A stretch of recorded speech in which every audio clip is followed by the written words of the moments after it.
The skyline in this inner-city neighborhood of Syracuse, New York, is pierced by the spires of a red brick building, crescents having replaced crosses, staring toward the heavens. This building is now known as Masjid Isa ibn Maryam, or the Mosque of Jesus, Son of Mary.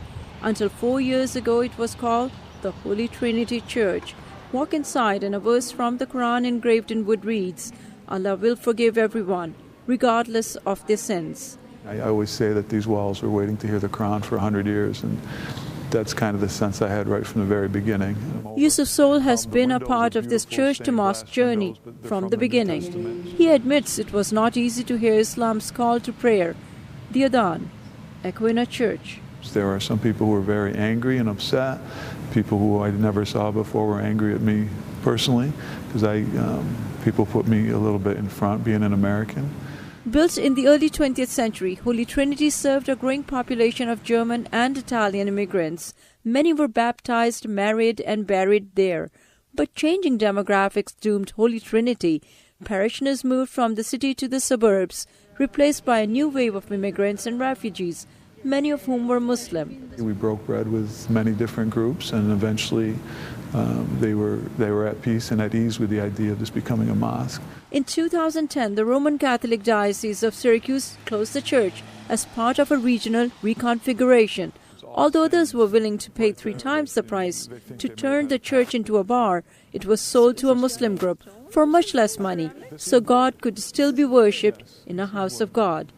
And then the rehabilitation of the building started. Pews were removed, its wood used to fix the floor. Thousands of crosses on the walls were redesigned or painted over.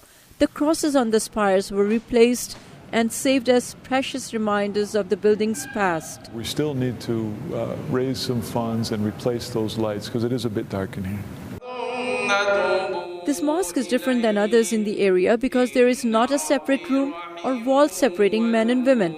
There is no designated imam or a person to call for the prayers.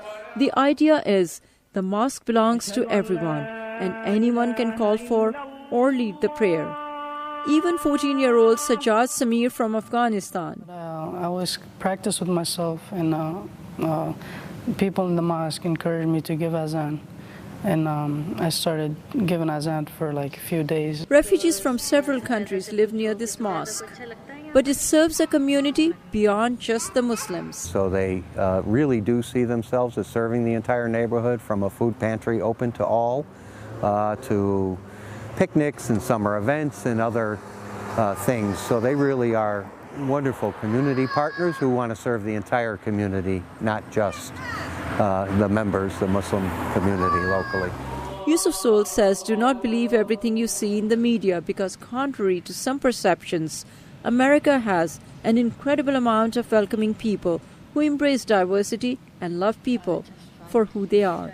Sabah Shah Khan, VOA News, Syracuse, New York.